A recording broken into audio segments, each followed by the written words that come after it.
So because of that poor background, I essentially entered college once I had left home with the equivalent of a sixth grade education. And to this day, even though I did graduate with 2 degrees, it took me longer and I had to struggle a lot more, and I'm still overcoming things because my parents could not actually provide me with a proper education through 12th grade. Another way that the Institute and Basic Life Principles heavily encouraged practices in the home to continue to keep people sheltered and isolated from the outside world was through their chosen practice of education, which was primarily homeschooling, which Bill Gothard created a lot of different curriculum for, which definitely did not cover the basics of math, science, and even reading and writing. He barely created anything that could help with that.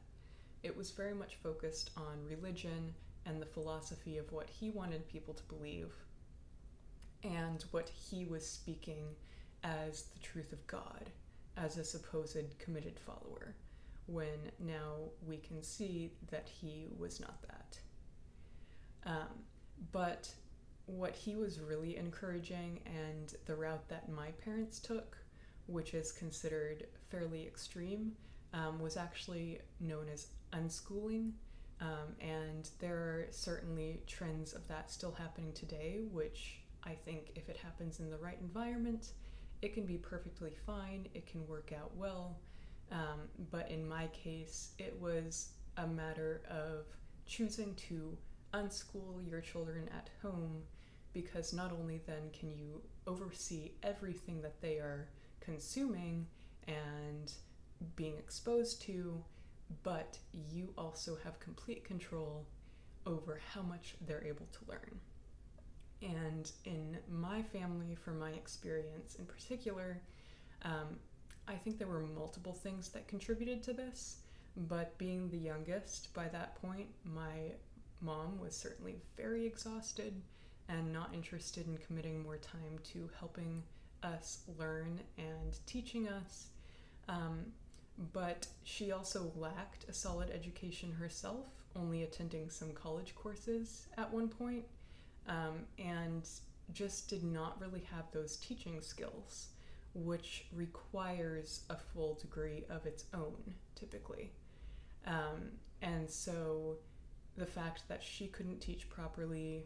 myself and some of my siblings had undiagnosed learning disabilities that contributed to difficulty understanding things, which she just didn't pick up. And so this ultimately led to getting a maximum education of 6th grade. And the way that it was drawn out was just basically repeating the same content year after year, starting approximately around age 11, 12, and not really progressing past that through your 18th birthday, or 16 in some cases, from what I heard, when they just decide that you're finally done. And for whatever reason, my parents did feel some pressure from the state to comply with providing proof, even though where I grew up, there really was not that much regulation. And so we were taking tests known as the CAT, or the California Achievement Test, at the end of each year. And that was supposed to show if we met minimum standards in order to continue what we were doing. And most years,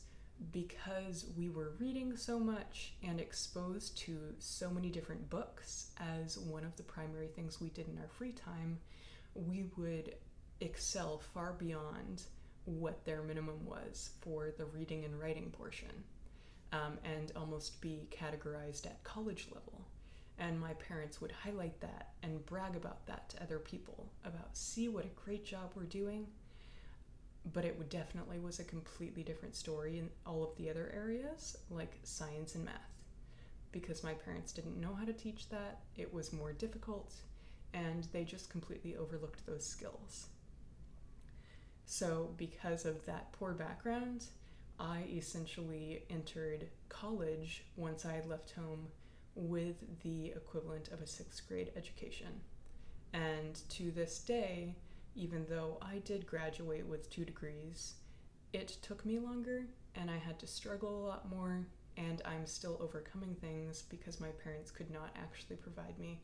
with a proper education through 12th grade. I remember one instance in particular where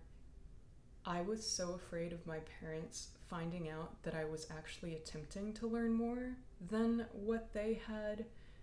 decided to assign to me, that one of my older sisters at one point had actually convinced my parents to purchase curriculum, including geometry videos. And so those had been passed on, and I was curious and wanted to learn more. And so I started watching them and trying to break down to create basically a syllabus for myself.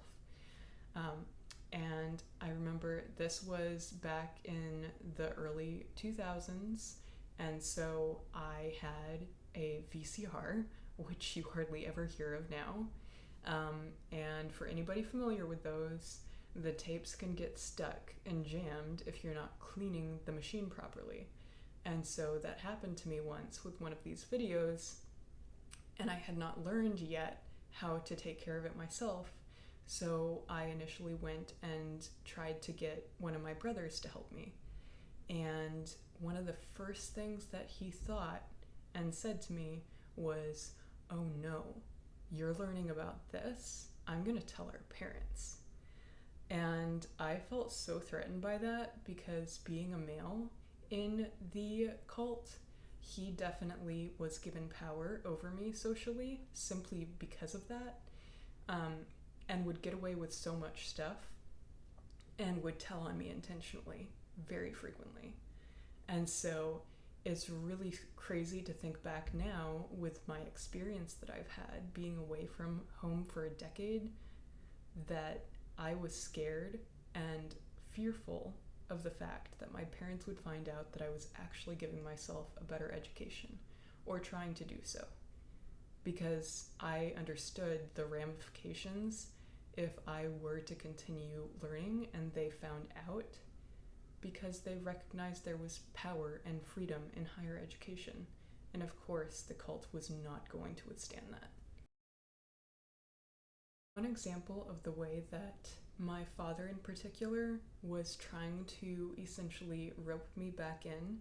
and encourage me to come back home once I had left was he understood how important higher education was to me, enough so to tell me that if I were to come back, he would not only provide me with a vehicle for transportation to get to a local college, but that he would supposedly help assist financially. And growing up, my parents were definitely not well off, but they did have money to invest in what they wanted to. And one area that they had never really helped anybody was higher education. And so I was a little bit thrown off by that, and I didn't really know how to respond exactly. And when I spoke with one of my sisters just to kind of check in and see if our parents were actually being truthful about this or they had other motives, thankfully she confirmed from her experience that no, their intention was to just get me to come back so that I could be under their control again, especially my father, and do what they pleased, because they realized the power of me not being there,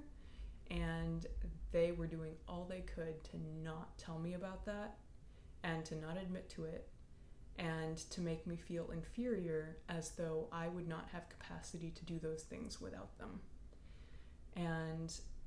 little did they know that, of course, I would go on to be able to work my way through college, graduate with 2 degrees, and then, of course, once I told them that, they found some way to change the narrative so that they could phrase it like they had helped out, and they could take credit finally because I had done something they could actually brag about to the community. And it was always like this. It was always down to whatever made them look better, and really zero consideration about me or my siblings as individuals and what we actually needed at that time. One regret that I do have regarding academics is that after struggling through college and taking almost twice the amount of time to get through it, between having to work in order to pay for all of my personal expenses and cover my tuition, as well as the struggles academically of trying to compensate for only having a sixth grade education going into college, it was definitely really stressful, and I really should have redshirted myself and taken a couple extra years to actually find my footing, ground myself with stability financially, and find a way so that I would be able to start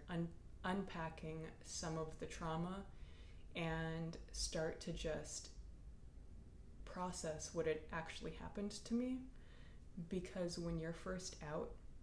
you don't really have the mental capacity available to start thinking about everything you actually went through. There are so many practical things that you have to take care of, like worrying about your finances, making sure that you have money to pay the rent on time so that you have a place to stay, and being concerned about just meeting all your basic needs. And when you are having to struggle with all of that, it's incredibly difficult to even consider reflecting on your past, and you just bury it down deeply. And even if you feel some of the trauma, you don't really consider it to be like a real piece of you, because you're still that shell to some degree, and it takes a while to get to the point where you can actually start to process things.